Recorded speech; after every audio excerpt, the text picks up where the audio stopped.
Меня зовут Руслан Рафибеков, производственная группа сахарные заводы Кыргызстана.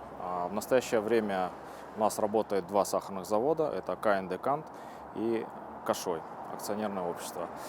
В течение последних 4 лет, благодаря поддержке правительства, совместной работе фермеров, финансовых учреждений, мы смогли выйти на объем производства 90-100 тысяч тонн сахара в год. При потреблении нашей страны фактическом потреблении нашей страны порядка 110 тысяч тонн сахара в год. Соответственно, на текущий момент мы своим отечественным сахаром обеспечиваем 85-90% потребности нашей страны. А остальной, соответственно, объем сахара, он поступает за счет импортов. Последние годы, в первую очередь, это с Российской Федерации. В прошлом году, в сезон прошлого года, двумя заводами мы произвели 94 тысячи тонн сахара. А на вчерашний день остаток сахара на складах предприятий – это 21 тысяча тонн на ООО «Кашой» и порядка 40 тысяч тонн на КНД «Кант». То есть на текущий момент остаток сахара свыше 60 тысяч тонн, это только на складах. Также часть сахара находится на руках и фермеров, и в торговых точках. То есть по нашим оценкам это еще дополнительно от 2 до 4 тысяч тонн. При потреблении сахара в районе 9, в среднем 9 тысяч тонн сахара в месяц. Но есть определенная сезонность, понятно, летом там варенье там чуть выше, зимой чуть ниже.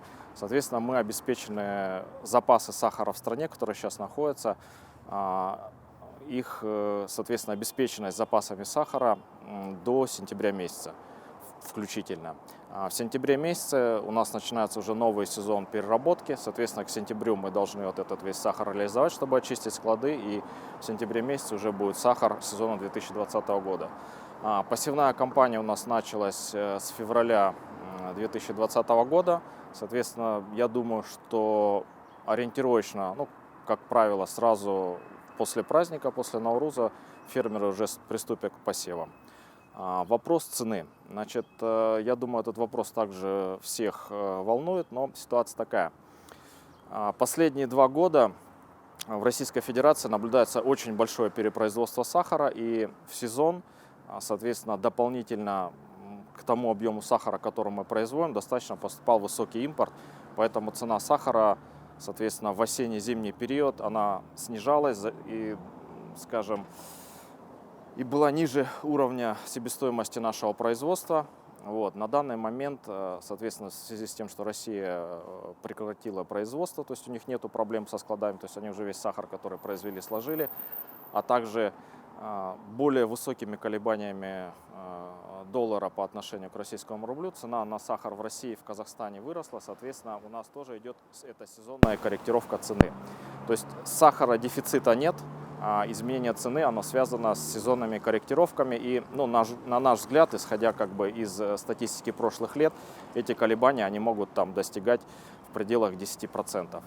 Соответственно, у меня большая просьба не создавать ажиотаж вокруг сахара, то есть и в плане его излишнего приобретения, потому что тем самым вы оказываете нагрузку на логистику заводов, нам приходится больше в торговые точки отдавать.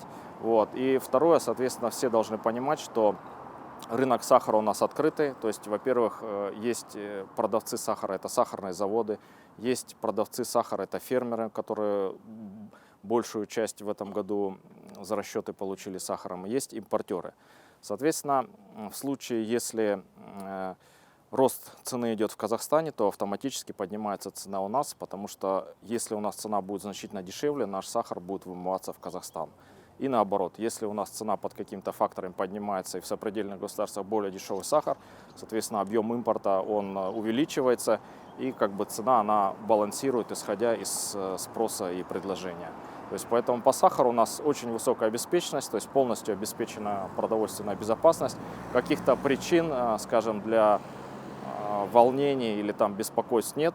Относительно цены, я еще раз повторюсь, что есть сезонность, и сейчас, исходя из того, что сезон переработки закончился, будут корректировки в пределах, наверное, 10%. На это не стоит обращать внимание и, пожалуйста, не увеличивайте объемы закупок сахара, потому что тем самым вы создаете нагрузку на предприятия и торговые сети.